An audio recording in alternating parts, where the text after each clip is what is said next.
What is going on, YouTube? I am Germ here. In this video today, we're going to be having a little bit of an interesting discussion. This is an idea that I think a lot of you might initially reject and initially think there's no way that it's possible or it's ridiculous or I'm trolling or whatever. And maybe that's even a little bit true. But what I want to talk about in this video today is the possibility, or even just throwing the idea out there and having the discussion of G2 potentially leaving the LEC, potentially heading over to North America, potentially joining the LCS. Yes, it sounds crazy. Yes, it's far-fetched. Maybe it's even extremely unlikely. But I don't believe that there's a 0% chance of this. That's what I want to talk about. So let's get right into this. This all started, it started for a number of different reasons, but why I wanted to have this conversation now was this article that I came across from Jackson MVP. This is like esports person, popular guy on Twitter. He works for them, writes for them, whatever. It's like a small, or I don't even know how big they're. Maybe they're a big esports website, articles, news, all that type of stuff. And they tweeted out this. This was a couple days ago, July 8th. They said, "You came for his players. Now he is coming for your fans. I will demolish North America. Carlos R on G2 Esports expansion into NA." And if you guys don't know, Carlos has been back and forth between Europe and the United States a lot recently. He has been going from Berlin to New York City. He has been in New York a lot. G2 is building out a little headquarters, infrastructure, facilities. They are branching more and more into the United States, more and more into New York specifically, which is obviously just a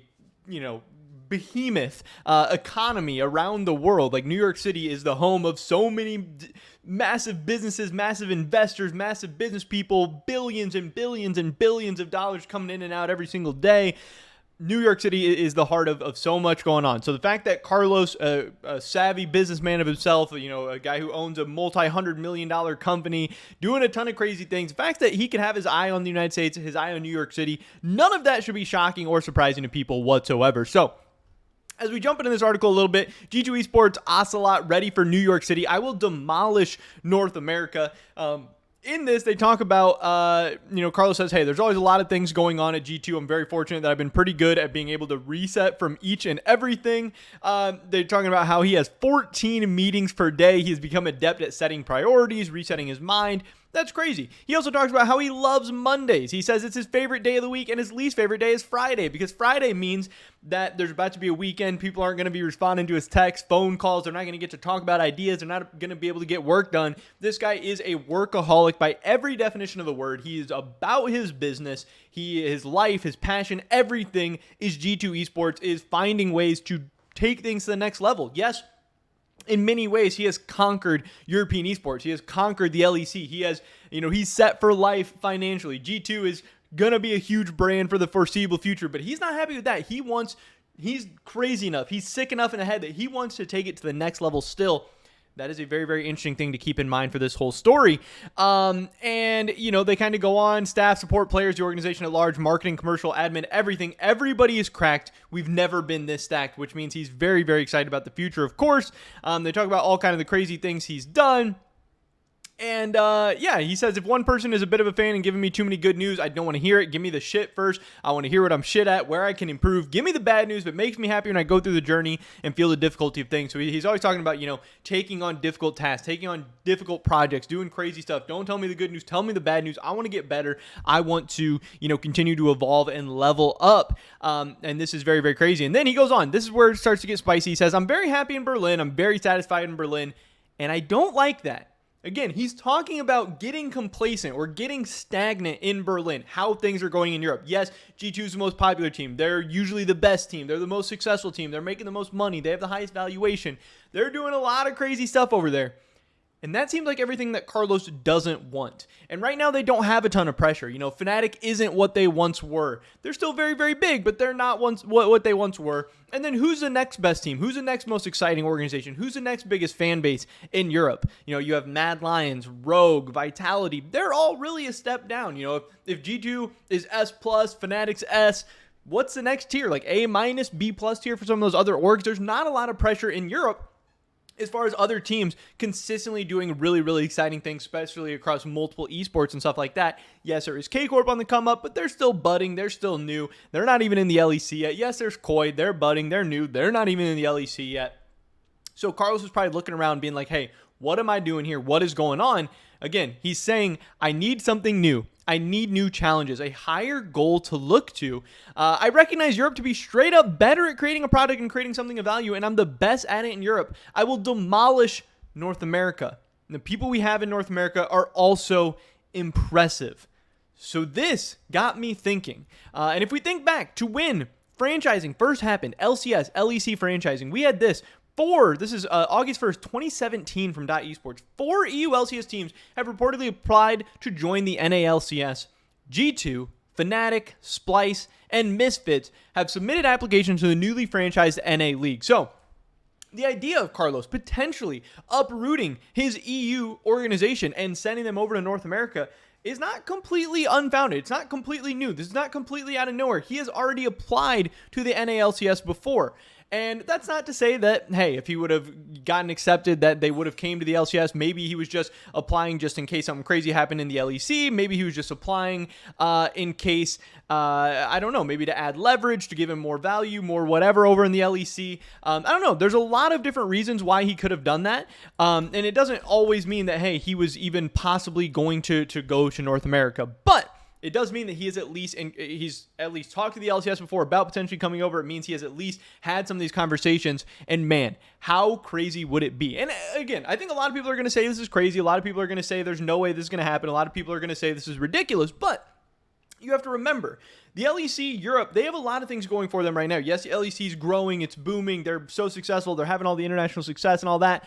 That started to slow down a little bit. Obviously, a team hasn't made a deep run in an international tournament in the past couple splits. That doesn't mean it's time to panic or anything like that, but it's not like the LEC is really, really close to winning a world title or anything like that. And you have to remember that the money in North America is so good. Yes, viewership in the LCS is significantly lower than the LECs right now, but sponsors, the deals, advertisers, brands, fans, whatever, they all have a significant more amount of disposable income, and they spend it, and the deals are bigger. Everything's a little bit crazier. So being a successful team in North America has a higher ceiling than in Europe. So if Carlos is looking around, looking at North America, and that was one of Carlos's quotes in this article too, is like, he's like, there is not a complete package team in North America in esports. There's not a team that competes at the highest level, does entertainment at the highest level. There's not somebody that does it all together. So he probably sees a big opportunity. He sees a chance to go over to North America and dominate and go even higher than G2 has been able to do in the LEC. It would be more money. It would be more fans. They would be a truly global brand. They would still have some European fans. They would be able to absorb some North American fans. Look at the FTX deal that TSM just signed. There's no way that Carlos sees that and isn't like, hey, I would love something like that. Hey, I would love a piece of that action. Hey, I would love a piece of that pie. Again, this does seem very, very unlikely, but especially as Riot continues and owners are pushing for the removal of the import rule and everything like that, all of a sudden it could be easier to make crazier, bigger rosters over in North America, and who knows what's going to happen. But there is maybe some world where G2 maybe sells their LEC slot and goes to the LCS. Maybe they sell to K-Corp. Maybe they sell to Koi, something like that. Yes, it would be very, very crazy. I don't know if the LEC would allow it. I don't know if the LCS would allow it. I don't know if Riot would allow it. We've never really seen a top organization in one region try to leave and go somewhere else. Now, on the flip side, with all this going on, Carlos could absolutely just be talking about other things. He could be talking about Valorant. He could be talking about maybe getting CSGO started or just doing other things in the United States. But right now, League of Legends is the S+ tier esport. TSM doesn't get that FTX deal without their LCS team. A lot of these other teams, some of the teams that are making big money that have high valuations, 99% of them have LOL esports teams and organizations, and very, very significant ones. That's where the money is. That's where the fans are. Yes, maybe Valorant's the future. Maybe CSGO is, still really big and popping right now. But LOL esports is the bread and butter. This is where you get things. So, the goals, the things he's talking about doesn't seem like I'm just coming over to NA to apply for the North American Valorant scene or something like that. Seems like he might have his sights set a little bit higher. Again, maybe he's just talking. Maybe he's just thinking. Maybe it's going to happen next year. Maybe it's going to happen 5 years from now. Maybe he's just keeping his options open. Who knows? But there is some world where G2 comes to the LCS, and how crazy would that be? to reinvigorate the LCS fan base, to get viewership bumping again, to get teams excited, to have another truly like full package organization like Carlos is talking about, where they have a ton of fans, they're usually a good team, they do good content, they do good socials, they actually care, they do good merch, they do everything. G2 is what every organization, I mean, yeah, maybe Carlos is controversial sometimes, maybe you don't agree with exactly how G2 goes about their business, but Carlos is crazy and he's willing to do anything. This guy had Perkz in the mid lane and said, hey, give me caps. This guy had Perkz on his team and Perkz was like, hey, let me come back, play to carry. He said, no, get the heck out of here. This guy brought in Rekkles. He kicked Rekkles. This guy is willing to do anything to take it to the next level, to go higher, to compete, to win more money, higher value, whatever. This is his company. This is his life. This is his passion, everything. I don't know. And if anyone is ever going to do this, Carlos is the one that's crazy enough to do it. I don't know if this is going to happen. Like I said, I do think it's very, very unlikely. But Carlos is hanging out in New York City a lot. He's talking about dominating North America a lot. Maybe there's some world in the future where we could see G2 in the LCS. I don't know. We'll have to wait and see. But that's pretty much it for this video today, guys. Definitely drop a like if you did enjoy it. I would appreciate that so much. Leave a comment down below. Let me know what you guys think about this. Do you think there's any way this could ever happen? Do you think I'm crazy? I'm an idiot? There's no way. I don't know. I'd love to hear your guys' thoughts and opinions. Subscribe to today and all my latest content. Consider checking out the Discord. First link in the description below. Hopefully catch you guys in the next one. But until then, peace.